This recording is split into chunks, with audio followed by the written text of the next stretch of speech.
గురువుగారు వివాహాన్ని ఒక సంస్కారంగా చెప్తారు. పెళ్లి అంటే ఒక సామాజిక ఒప్పందమా లేక ధర్మ సాధనకు ఆరంభమా? ధర్మం సమాజంలో అంతర్భాగం. వ్యక్తులు సమాజంలోని అంతర్భాగాలు. వ్యక్తి తనకు తానుగా పాటించేటటువంటి ధర్మం అది వైయక్తిక వ్యక్తిగత ధర్మం. సమాజపరంగా పాటించినప్పుడు సామాజిక ధర్మం అవుతుంది.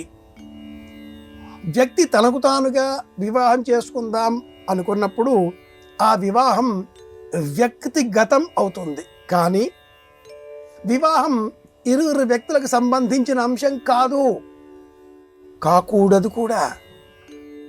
ఇద్దరు వ్యక్తులు వివాహం చేసుకుంటారు మన కంటికి కనిపించి, కానీ అది వాస్తవం కాదు. రెండు కుటుంబాలు కలుస్తున్నాయి అక్కడ. రెండు కుటుంబాలంటే ఆ కుటుంబాలకు సంబంధించిన బంధుగణం, ఆ కుటుంబాలు నివసించేటటువంటి ప్రాంతం, ఆ కుటుంబాలకు సంబంధించిన ఆచారాలు, విధి విధానాలు, పద్ధతులు, భోజనాలు సమస్తం రెండు భిన్న వర్గాల కలయిక ఒక వివాహం. కనుక వ్యక్తిగతమైన ఒప్పందం వివాహం అనే మాట సంపూర్ణంగా శాస్త్రానికి విరుద్ధం. శాస్త్రం ఇద్దరు వ్యక్తుల మధ్య వివాహాన్ని అంగీకరించదు. ఎవరూ కూడా ఫలానా అమ్మాయిని నేను వివాహం చేసుకుంటాను అని అనకూడదు.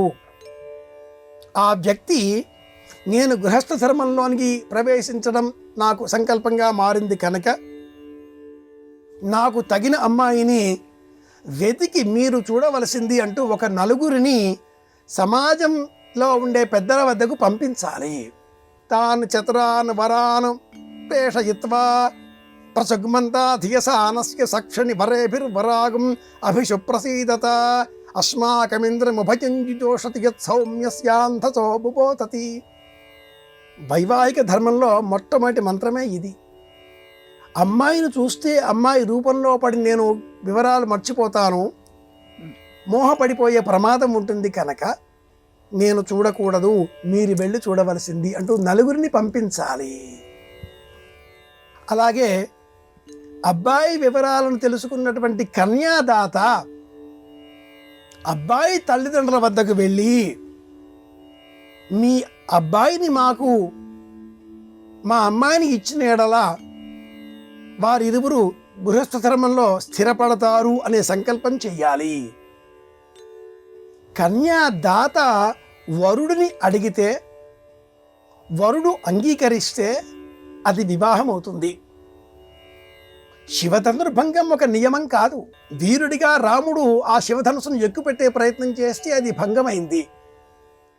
ఇలా ఎక్కుపెట్టే ప్రయత్నం చేసిన వీరుడికి నా కుమార్తెనిచ్చి వివాహం చేస్తాను అన్న జనకుడి మాట విని ఆ రాముడు అబ్బెబ్బే ఈ మాట ముందు చెప్పలేదు కదా, మా నాయనగారు దశరథాదుల వారికి చెప్పాలి కదా, వారు వచ్చాక కానీ వివాహం పరిపూర్ణం కాలేదు. ఇది ప్రాజాపత్య వివాహం. కనుక ఇరువురు వ్యక్తుల మధ్య ఒప్పందం అన్న మాట సంప్రదాయం అంగీకరించదు. చట్టాలు, ఆధునిక ధర్మాలు, వ్యక్తిగత స్వేచ్ఛ అన్న పేరిట కొత్త కొత్త ధర్మాలను లోకాలకు పరిచయం చేస్తున్నాయి. వీటి వలన సనాతన ధర్మం అడుగంటుతుంది. అరాచకం పెరిగిపోయే పెను ప్రమాదము చోటు చేసుకుంటుంది. వివాహం ఎప్పుడూ కూడా సామాజికం. రెండు కుటుంబాల కలయిక వివాహం. ఇది ముఖ్యం.